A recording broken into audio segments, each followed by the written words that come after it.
आज कांग्रेस पार्टी के उस दावे का फैक्ट चेक आपके लिए करेंगे जिसमें यह कहा गया कि आजादी के वक्त आरएसएस ने भारत के राष्ट्रीय ध्वज का विरोध किया था। ये काफी आप सुनने को आपने कई जगह ये सुना होगा, पढ़ा होगा। कांग्रेस पार्टी के अध्यक्ष मल्लिकार्जुन खड़गे ने कहा है कि आज ही के दिन यानी 22 जुलाई 1947 को जब संविधान सभा ने तिरंगे को राष्ट्रीय ध्वज के रूप में स्वीकार किया था, तब आरएसएस भारत के राष्ट्रीय ध्वज के खिलाफ था। लेकिन आज बड़ा सवाल यह है कि क्या कांग्रेस पार्टी का यह दावा पूरी तरह से सत्य है, क्या यह सही है? तो आज इसका एक फैक्ट चेक हम आपके लिए कर रहे हैं ताकि इसके बाद कोई भी आपको कंफ्यूज ना कर पाए। बहुत कम लोग इस बात को जानते हैं कि जिस एड हॉक कमेटी ने तिरंगे को भारत के राष्ट्रीय ध्वज के रूप में अपनाने का प्रस्ताव दिया, उसके अध्यक्ष डॉक्टर राजेंद्र प्रसाद थे। और डॉक्टर राजेंद्र प्रसाद ने ही 23 जून 1947 को अपनी खुद की अध्यक्षता में इस कमेटी का गठन किया था। पंडित जवाहरलाल नेहरू इस 10 सदस्यों वाली कमेटी का हिस्सा नहीं थे, लेकिन इसके बावजूद 10 जुलाई 1947 को जब इस कमेटी की पहली बैठक हुई, तब इसमें शामिल होने के लिए उन्हें विशेष रूप से आमंत्रित किया गया था, जबकि वो इस कमेटी में नहीं थे। और इस बैठक में डॉक्टर राजेंद्र प्रसाद ने शुरुआत में ही स्पष्ट कर दिया था कि आजाद भारत का राष्ट्रीय ध्वज वही रहेगा जिसे कांग्रेस पार्टी ने वर्ष 1931 में मान्यता दी थी। यानी उन्होंने कांग्रेस पार्टी के झंडे को ही कुछ मामूली बदलावों के साथ भारत का राष्ट्रीय ध्वज बना दिया था। यह ठीक वैसा ही है जैसे अगर आज की स्थिति में बीजेपी ये कहने लगे कि वो अपनी पार्टी के झंडे को कुछ बदलावों के साथ देश का राष्ट्रीय ध्वज बना रही है। अगर ऐसा हो तो विपक्षी दल सोचिए आज क्या कहेंगे। अगर आज बीजेपी ये कह दे कि हम अपने झंडे को उसमें कुछ और छोटे मोटे बदलाव करके इसे राष्ट्रीय ध्वज बना रहे हैं, तो विपक्षी दल क्या कहेंगे आज आप वो जरा कल्पना करके देखिए।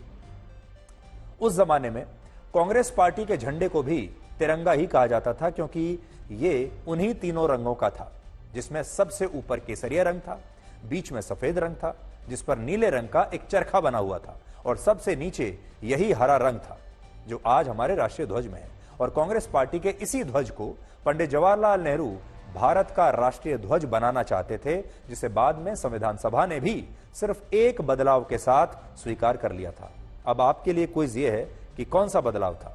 ये कांग्रेस पार्टी का झंडा आप देख रहे हैं, राष्ट्रीय ध्वज अगर आप देखेंगे तो इसमें और उसमें क्या बदलाव है। एक बदलाव यह था कि कांग्रेस के ध्वज में बीच में जो चरखा है, ये जो अंकित चरखा है, ये पीछे से देखने पर उल्टा दिखाई देता था, और जिसके कारण कई सदस्य चाहते थे कि भारत के राष्ट्रीय ध्वज में इस चरखे की जगह नीले रंग के धर्म चक्र को अंकित किया जाए, जिसे हम अशोक चक्र भी कहते हैं, जो कर्तव्य का प्रतीक माना जाता है।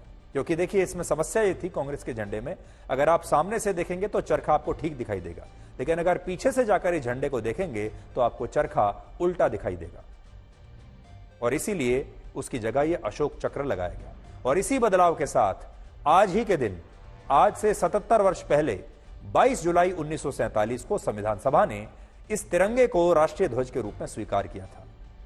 लेकिन यहां एक तथ्य यह भी है कि यह राष्ट्रीय ध्वज कांग्रेस पार्टी के ध्वज से ही प्रेरित था, बिल्कुल उसके जैसा दिखता था, और आरएसएस ने इसी कारण इसका विरोध किया था। और यह विरोध भारत के राष्ट्रीय ध्वज का नहीं था, बल्कि यह उस राष्ट्रीय ध्वज को चुनने की प्रक्रिया का विरोध था। आजादी से एक दिन पहले 14 अगस्त 1947 को आरएसएस के मुखपत्र ऑर्गेनाइजर में एक लेख प्रकाशित हुआ, जिसमें लिखा था कि जो लोग भाग्य से सत्ता में आए हैं, उन्होंने हमारे हाथों में तिरंगा पकड़ा दिया है, लेकिन इसे हिंदू कभी स्वीकार नहीं करेंगे और कभी इसका सम्मान नहीं करेंगे, और तीनों रंगों वाला झंडा निश्चित तौर पर बुरा प्रभाव पैदा करेगा और देश के लिए हानिकारक साबित होगा। यह उस समय लिखा था। संघ के दूसरे प्रमुख एमएस गोलवलकर ने अपनी एक पुस्तक में लिखा कि कांग्रेस के नेताओं ने हमारे देश के लिए एक ऐसा राष्ट्रीय ध्वज तैयार किया है जो फ्रांस और अमेरिका जैसे देशों के राष्ट्रीय ध्वज से प्रेरित है, और इसमें केसरिया रंग हिंदुओं के लिए है, हरा रंग मुसलमानों के लिए है, और सफेद रंग बाकी के धर्मों के लिए है। और इसी पुस्तक में वो आगे लिखते हैं कि क्या हजारों वर्षों की संस्कृति में भारत के पास ऐसा कोई राष्ट्रीय चिन्ह नहीं था जिसे भारत अपना राष्ट्रीय ध्वज कह सके, जिसे अपना राष्ट्रीय ध्वज बना सके। लेकिन कांग्रेस के नेताओं ने ऐसा नहीं किया और उन्होंने अपनी ही पार्टी के एक ऐसे ध्वज को भारत का राष्ट्रीय ध्वज बना दिया जिसमें तीनों रंग अलग अलग धर्मों के लिए हैं। और यह बात सही भी है। जो तिरंगा देश की आन बान शान का प्रतीक है, उस तिरंगे का मूल डिजाइन असल में पिंगली वेंकैया ने तैयार किया था। इसके लिए उन्होंने वर्ष 1916 से 1921 तक 30 से ज्यादा देशों के राष्ट्रीय झंडों के डिजाइन का अध्ययन किया और वर्ष 1921 में विजयवाड़ा में हुए कांग्रेस पार्टी के अधिवेशन में उन्होंने महात्मा गांधी को लाल और हरे रंग के झंडे का डिजाइन दिखाया, जिसमें लाल रंग हिंदू और हरा रंग मुस्लिम समुदाय का प्रतिनिधित्व करता था। और उस समय गांधी जी के सुझाव पर उन्होंने शांति के प्रतीक सफेद रंग को इस ध्वज के बीच में शामिल किया और इसमें चरखे को भी उन्होंने जोड़ दिया, क्योंकि गांधी जी का कहना था कि चरखा भारत के लोगों को आत्मनिर्भर बनने की प्रेरणा देगा, ये आत्मनिर्भरता का एक प्रतीक बनेगा। और बाद में जब वर्ष 1931 में कांग्रेस पार्टी ने इस ध्वज को मान्यता दी तो उसने इसमें एक संशोधन करके लाल रंग को केसरिया रंग से बदल दिया और बाद में कांग्रेस पार्टी के इसी ध्वज को पंडित जवाहरलाल नेहरू ने कुछ और बदलावों के साथ भारत का राष्ट्रीय ध्वज बना दिया और इसी का आरएसएस ने विरोध किया था।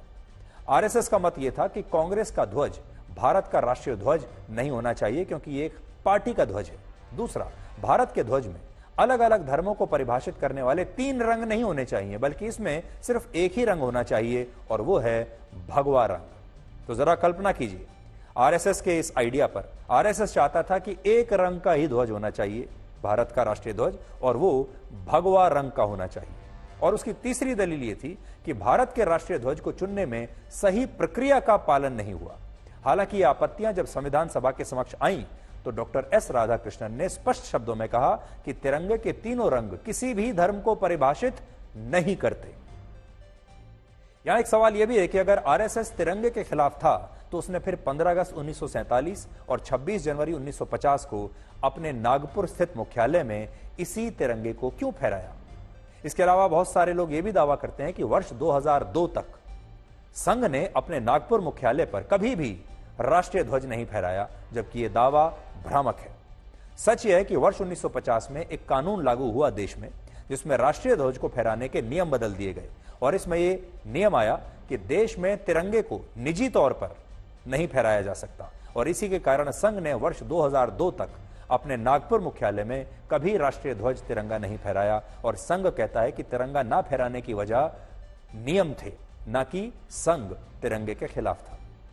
आज एक और वजह से आरएसएस को लेकर विवाद हो रहा है और वो है मोदी सरकार का एक नया फैसला।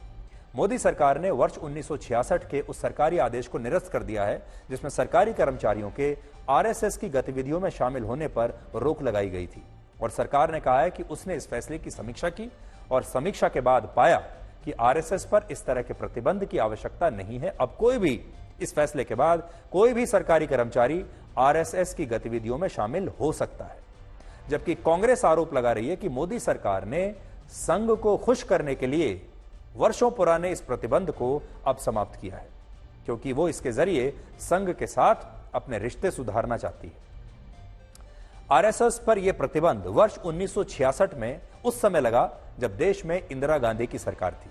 उस समय देश में गौ हत्या के खिलाफ बड़े स्तर पर संसद का घेराव हुआ और इस घेराव के दौरान संसद के आसपास के इलाकों में हिंसा भड़क गई, जिसके बाद पुलिस ने प्रदर्शनकारियों को नियंत्रित करने के लिए गोलीबारी भी की थी, जिसमें 7 लोग मारे गए। इन दंगों के बाद इंदिरा गांधी की सरकार ने आरएसएस पर कड़े प्रतिबंध लगा दिए। उस समय सरकार का कहना था कि आरएसएस और जमाते इस्लामी सामाजिक संगठन नहीं बल्कि यह राजनीतिक संगठन है और इन संगठनों की गतिविधियों में सरकारी कर्मचारियों का शामिल होना उचित नहीं हो सकता और ये गैर कानूनी है। और आरएसएस पर यह प्रतिबंध 58 वर्षों तक जारी रहा, लेकिन अब मोदी सरकार ने इस प्रतिबंध को निरस्त किया है और इस फैसले ने अब 2 सवालों को लेकर बहस छिड़ दी है। पहला सवाल ये कि क्या इस फैसले से मोदी सरकार आरएसएस को खुश करना चाहती है, क्योंकि पिछले कुछ दिनों में आरएसएस की तरफ से ऐसे कई बयान आए जिनमें ऐसा लगता है कि बीजेपी और आरएसएस के संबंध अब पहले जैसे मधुर नहीं रहे। दूसरा सवाल यह कि अगर यह प्रतिबंध सही नहीं था तो मोदी सरकार ने 58 वर्ष पुराने इस फैसले की समीक्षा पिछले 10 वर्षों में क्यों नहीं की? जो निर्णय कांग्रेस पार्टी ने राजनीतिक कारणों से लिया था, उसका हटना एक स्वागत का निर्णय है। इस प्रकार के देशभक्त और सामाजिक संस्थाओं के ऊपर कांग्रेस पार्टी की सोच जो लगातार नकारात्मक रही है, इस प्रकार की विचारधारा के लिए भारत में कोई जगह नहीं है। देखिए, काफी अजीब चीज है, क्योंकि आपको पता है कि ये सरदार पटेल ने जो शुरू किया था कि आरएसएस का काम और सरकार का काम अलग है, दोनों एक साथ नहीं होना चाहिए। और आपको ये भी मालूम है कि ये सब करने के बाद नरेंद्र मोदी जी की सरकार 10 साल से ये रूल को बदला नहीं, तो अब क्यों बदल रहे हैं? इसका मतलब क्या है कि सरकारी लोग को कुछ और लॉयल्टी के साथ काम करना है या सिर्फ देश के लिए काम करना है? आरएसएस एक विचारधारा है और उस विचारधारा से देश का बहुसंख्यक लोग जो हैं मुखालफत करते हैं। 70% से ज्यादा लोग इससे असहमत हैं। तो ऐसे में एक विचारधारा के साथ लोगों का जोड़ना, और कर्मचारी को हमेशा निष्पक्ष रहना चाहिए। वो एक विचारधारा के साथ जुड़कर काम करेगा तो निष्पक्षता नहीं बचेगी। तो ये मैं समझता हूँ ये बिल्कुल गलत है, क्योंकि आरएसएस का जो मेंबर का ओथ होता है, पहले तो मराठी में था, बाद में उन्होंने उसको संस्कृत में किया, फिर थोड़ा अमेंडमेंट्स किए। वो ओथ आपको कहता है कि वो भारत की डाइवर्सिटी को, प्लुरलिज्म को नहीं मानते। वो तो हिंदू राष्ट्र के ऊपर कसम खाते हैं। तो जो हिंदू राष्ट्र के ऊपर कसम खाता वो तो इंडियन नेशनलिज्म के खिलाफ बात कर रहा है। और मेरा मानना यह है कि जितने कल्चरल ऑर्गेनाइजेशंस है उनको परमिट नहीं करना चाहिए। सरदार वल्लभ भाई पटेल जी ने भी इनके ऊपर रोक लगाई थी, फिर उसके बाद रोक लगाई। इनकी गतिविधियों के कारण इन पे रोक लगाया गया। इनके जो कार्य हैं समाज में नफरत फैलाने वाले, उसके कारण इनके ऊपर रोक लगाया गया। अब एक बात जरा ध्यान से समझिए, कुछ फैसले ऐसे किए जाते हैं जिनका असल में जमीन पर कोई खास फर्क नहीं पड़ता। आरएसएस भी कभी इस इंतजार में नहीं बैठी थी कि ऐसा फैसला कभी कोई सरकार करेगी और इस फैसले के बाद आरएसएस की तकदीर बदल जाएगी, आरएसएस को कोई बहुत बड़ा फायदा हो जाएगा। इस देश में वाजपेयी जी की भी सरकार रही, उन्होंने भी इस फैसले को नहीं बदला। उसके बाद मोदी जी की भी सरकार रही, उन्होंने भी 10 साल तक इस फैसले को नहीं बदला। असल में कुछ फैसले ऑप्टिक्स के लिए किए जाते हैं। ऑप्टिक्स का मतलब कुछ फैसले इसलिए किए जाते हैं ताकि उनसे एक छिपा हुआ संदेश लोगों के बीच जाए। तो ये फैसला हो सकता है बहुत बड़ा ना हो, इसका कोई बहुत ज्यादा असर भी नहीं होगा, लेकिन ये एक संदेश देने वाला फैसला है कि अब आरएसएस पर जो प्रतिबंध लगा हुआ था उसे आखिरकार हमने हटा दिया है। और ये सिर्फ एक संदेश देने के लिए है, ये ऑप्टिक्स के लिए है। दूसरी बात जो विपक्ष कह रहा है कि देर से क्यों किया, इस लॉजिक से अगर हम चलें तो इसका मतलब अगर कोई सही काम देर से भी किया गया है तो क्या वो गलत हो जाएगा? माना कि ये काम प्रधानमंत्री मोदी 2014 के बाद कभी भी कर सकते थे, लेकिन अब अगर उन्होंने 2024 में भी किया है तो इसमें बुराई क्या है? इसका मतलब ये नहीं है कि यह फैसला गलत हो जाएगा, लेकिन हुआ यह है कि अब इसे एक राजनीतिक रंग पूरी तरीके से दे दिया गया है। वरना जो लोग आरएसएस को जानते हैं, संघ को जानते हैं, वो ये भी जानते होंगे कि संघ और सरकार के बीच में बहुत दूरी रहती है और संघ कभी भी सरकार के लिए काम नहीं करता, ना सरकार से कभी कोई मदद लेता है।